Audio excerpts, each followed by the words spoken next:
मेरे प्यारे विद्यार्थियों, आज की जो क्लास हम लोग पढ़ने वाले हैं नंबर सिस्टम का एक पार्ट है जिसको एग्जाम में आजकल क्वेश्चंस के बहुत सारे बन रहे हैं। क्वेश्चन पता है कैसे आते हैं? पहले कुछ क्वेश्चन के टाइप सुनिए, क्वेश्चन एग्जाम में आते कैसे हैं पहले आपको ये समझाते हैं। जैसे क्वेश्चन आपके एग्जाम में आया था, मैं आपको क्वेश्चन का कॉन्सेप्ट सिखा रहा हूँ ताकि आप लोग सवाल कर पाएँ। और मैंने एक एक क्वेश्चंस को आपको लिख के दिया हुआ है, पीडीएफ आपको मिल जाएगी, ठीक है। और मैं पीडीएफ में आपको पूरा समझा दूंगा। सवाल आपने देखा होगा, एक क्वेश्चन ऐसे बनता है कि 50 बॉक्स हैं, 50 बॉक्स है और 50 आदमी हैं। 50 बॉक्स हैं और 50 आदमी हैं। पहला आदमी हर बॉक्स में एक बॉल डालता है, पहला आदमी हर बॉक्स में एक बॉल डालता है। दूसरा आदमी हर दूसरे बॉक्स में 2 बॉलें डालता है। तीसरा आदमी हर तीसरे बॉक्स में 3 बॉलें डालता है। इसी क्रम में बॉलों को डालते हैं। तो बताओ 50वें बॉक्स में कितने व्यक्तियों ने बॉलें डाली? या क्या बोलेगा कि बताओ बॉलों की संख्या कितनी 50वें बॉक्स में। एक क्वेश्चन ये बना गुणक वाला। एक सवाल और कैसे बनता है, आजकल एक नया सवाल बन रहा है। क्वेश्चन ये बना कि एक संख्या को 15 से भाग देने पर, क्या बोला गया, एक संख्या को x से भाग देने पर, एक कोई भी संख्या है x से भाग देने पर 15 शेष बचता है, 15 शेष बचता है। फिर बोलेगा कि 5y मतलब संख्या के 5 गुने को उसी संख्या से भाग देने पर 6 शेष बचता है, 6 शेष बचता है। बताओ x के संभव मान कितने हैं। क्वेश्चन ये बना x के संभव मान कितने हैं। तो ये क्वेश्चन जो है ये भी अपवर्थ वाला क्वेश्चन है।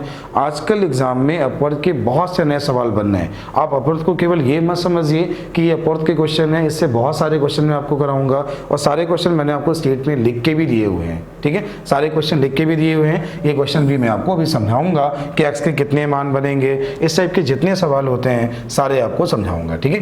पहले थोड़ा बेसिक कॉन्सेप्ट क्लियर करते हैं। पहले हैं टाइप 1 की ओर। पहले हम लोग चलते हैं टाइप 1 की ओर।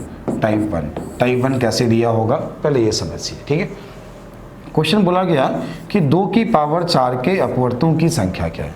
क्वेश्चन क्या बना, 2 की पावर 4 के अपवर्तों की संख्या क्या है। तो सुनना, देखो 2 की पावर 4 का मान होता है 16। मान क्या होता है? 16। अब 16 किससे किससे डिवाइड होता है, ठीक है। तो आप कहोगे कि भैया 1, 2, 4, 8, 16।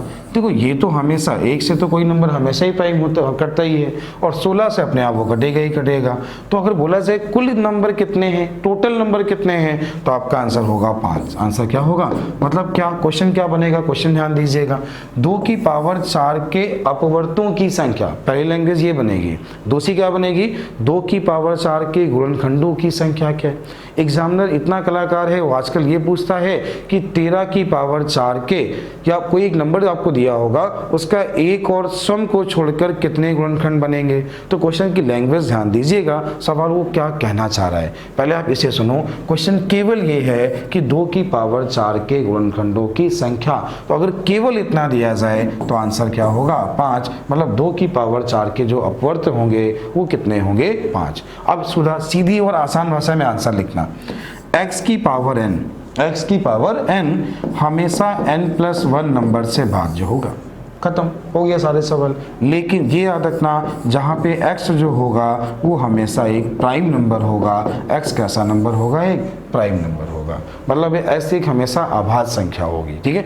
अब यहाँ से आपका टाइप 1 खत्म हो गया। टाइप 1 में आपको कितने सारे क्वेश्चन लिख के दिए हैं, एक बार देखिए। मैंने आपको टाइप 1 में सीट में आपके कितने क्वेश्चन लिख के दिए हैं। ये आपका है टाइप 1 अपवर्त वाले क्वेश्चन। ये आपका क्या है, अपवर्त वाले क्वेश्चन। पहला सवाल देखिए, पहला सवाल समझिए, इस पर आपको दिख रहा होगा, देखिएगा।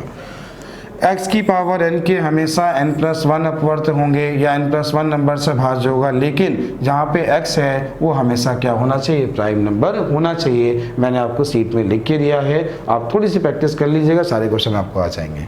पहला सवाल क्या है, 2 की पावर 10 के अपवर्तों की संख्या। आपके क्वेश्चन का आंसर 11। लिखा क्या है, 3 की पावर 12 के अपवर्तों की संख्या। आंसर क्या है, 13। बोला गया 5 की पावर 11, तो आंसर क्या है, 12। तो ये तो सारे सवाल टाइप 1 खत्म हो गया ना। तो टाइप 1 आपका खत्म। अब चलते हैं टाइप नंबर 2 की ओर। टाइप नंबर 2 और भी आसान है, थोड़ा दिमाग लगाना, ठीक है, थोड़ा समझदार बनना। क्वेश्चन आपका ये बना, सवाल आपका ये बना, जैसे बोला गया कि 15 की पावर 2 के अपवर्तों की संख्या। ये 15 की पावर 2 के गुणनखंडों की संख्या। देखो एक चीज़ सुनना, क्वेश्चन 2 चीज़ें आपने पढ़ी होंगी। एक पढ़ते हो आप लोग गुणक, और एक पढ़ते हो गुणनखंड, तो सर दोनों में अंतर क्या है, ये गुणनखंड क्या है, गुणक क्या है, तो थोड़ा ये समझो। ठीक है, देखो होता क्या है, एक हम लोग कहते हैं इसको फैक्टर कहते हैं और इसको मल्टीपल कहते हैं। क्या कहते हैं, मल्टीपल कहते हैं। एक पॉइंट छोटा सिंपल सा पॉइंट है, उसे समझिएगा तो आपका कॉन्सेप्ट क्लियर हो जाएगा। जैसे बोला जाए 60 के गुणक क्या है, क्या बोला जाए 60 के गुणक क्या है, मतलब 60 के मल्टीपल की बात कर रहे हैं। तो 60 का पहला मल्टीपल 60 है, दूसरा 120 है, तीसरा 180 है, चौथा ये है, पांचवा ये है। ये जो है क्या है, 60 के गुणक हैं। लेकिन अगर हम बात करें, देखो इसमें क्या है, इसमें कोई लिमिट नहीं है, अनंत होंगे, तो ऐसा कभी नहीं बोलेगा। गुणक का क्वेश्चन कंपटीशन में कभी नहीं पूछता। हाँ, जो गुणनखंड होते हैं वो फिक्स होते हैं। बोला 60 के गुणनखंड कितने हैं, तो 60 किससे कटता है, 1 से, 2 से, 3 से, 4 से, 5 से, 10 से, 12 से, 15 से, 20 से, 30 से और 60 से। लेकिन ये बताओ, अगर ये क्वेश्चन एग्जाम में बना कि 60 के गुणनखंडों की संख्या और आप लोग ऐसे सॉल्व कर रहे हो, तो क्या एग्जाम में कर पाओगे, नहीं कर पाओगे। क्यों, आपको नंबर एक एक लिखना पड़ेगा। मानो हमने तो यहाँ 60 लिखा है, एग्जाम में ये आ गया कि 10,500 के अपवर्तों की संख्या बताओ, तो आप ये सोच भी नहीं पाओगे कैसे हमें करना है। ठीक है, और आपने ऐसे अगर करने की कोशिश की ना, तो आप कतई नहीं लिख सकते, कभी नहीं लिख सकते। क्यों, एग्जाम में ऐसा तो नहीं आपको एक ही सवाल करना है केवल। ठीक है, तो थोड़ा समझदार बने, कैसे करना है मैं आपको स्टेप बाय स्टेप आगे लेके चल रहा हूँ। पहले हम लोग सीखते हैं टाइप 2। उम्मीद है आपको गुणज और गुणनखंड की बात समझ में आ गई होगी, मल्टीपल और फैक्टर ये बात समझ में आ गई होगी। ठीक है, अब ध्यान दीजिए, समझिए, देखिएगा। जैसे एक सवाल ये है, क्वेश्चन ध्यान दीजिएगा। क्वेश्चन ये बना कि हमने बोला था 15 की पावर 2 के अपवर्तों की संख्या क्या है, 15 की पावर 2 के अपवर्तों की संख्या क्या है। तो आपको पता है 15 की पावर 2 होता है 225। अगर तुम ये निकालना स्टार्ट कर दो कि 225 किससे किससे कटता है, मैं आपसे ये नहीं कह रहा कि आप नहीं कर पाओगे, लेकिन आपको थोड़ा समय लग जाएगा। तो अब वो अगर गिनना चाहो तो चलो गिन के दिखाते हैं आपको। 225 1 से कटेगा, फिर 3 से कटेगा, फिर 5 से कटेगा, 7 से नहीं कट रहा है, 8 से नहीं कटा, लेकिन 9 से कट रहा है। देखो 9 से कट रहा है। 9 के बाद ये क्या 15 से कट रहा है, चेक करते हैं। हाँ, 3 से भी कट रहा है, 5 से भी कट रहा है, मतलब 15 से भी कट रहा है। तो ये जो नंबर होगा 15 से भी कट रहा है। 15 के बाद 25 से भी कट रहा है। 25 के बाद अगर हम और बात करें तो ये 45 से भी कट रहा है। किससे कट रहा है, 45 से भी कट रहा है। अगर 45 के बाद हम और बात करें तो ये 75 से कट रहा है। 75 गुणे 3 710, हाँ, कट रहा है। ठीक है, तो ऐसा अगला नंबर कौन सा होगा, 225 के अपवर्ड कितने हुए, 3 3 6 3 9। लेकिन ये बताओ, हमें ऐसा सोचने में बहुत समय लगा ना, टाइम लगा ना, कैसे एग्जाम में करना है आप ये सीखिए। 15 के फैक्टर करिए। 15 के फैक्टर हुए 3 और 5। क्या हुए, 3 और 5। ये 15 के फैक्टर हमेशा प्राइम करते हैं, ये पॉइंट लिख लीजिएगा। टाइप 2 में फैक्टर हमेशा प्राइम करते हैं। ठीक है, पावर कितनी है, 2 में 1 जोड़ा 3 और 3 का गुणा 3 से 9, खत्म, आंसर। ये इसका मेथड। दोबारा फिर समझा रहा हूँ, दोबारा फिर ध्यान दीजिए, दोबारा समझिए।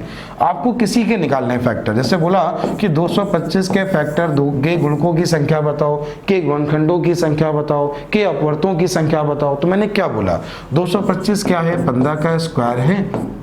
अब आपने टाइप 1 सीखा था कि x की पावर n के अपवर्तों की संख्या n+1 होती है, लेकिन x एक प्राइम नंबर होना चाहिए। यहाँ पर जो बेस है ये प्राइम नंबर नहीं है।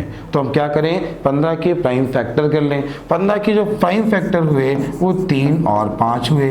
पावर कितनी है, 2, 1 जोड़ा 3 टाई 9। 1 क्यों जोड़ते हैं मैं आपको इसके पहले समझा चुका हूँ। उम्मीद है ये बात आप सीख गए होंगे और टाइप 2 के क्वेश्चन आप लोग कर पाएंगे। देखिए यहाँ से आपका हो गया टाइप 2। तो टाइप 2 में जो क्वेश्चन है सारे सवाल आप लोग कर लीजिएगा। पहला सवाल क्या लिखा है कि 6 की पावर 2 के अपवर्तों की संख्या, 6 की पावर 2 के अपवर्तों की संख्या। पहला क्वेश्चन आपके सामने ये लिखा है 6 की पावर 2।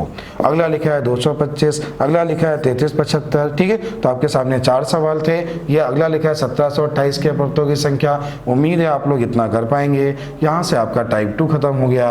अब चल रहे हैं टाइप नंबर 3 की ओर। आगे आपके सामने आ गया है टाइप नंबर 3। ठीक, देखो टाइप नंबर 3 में क्या होगा,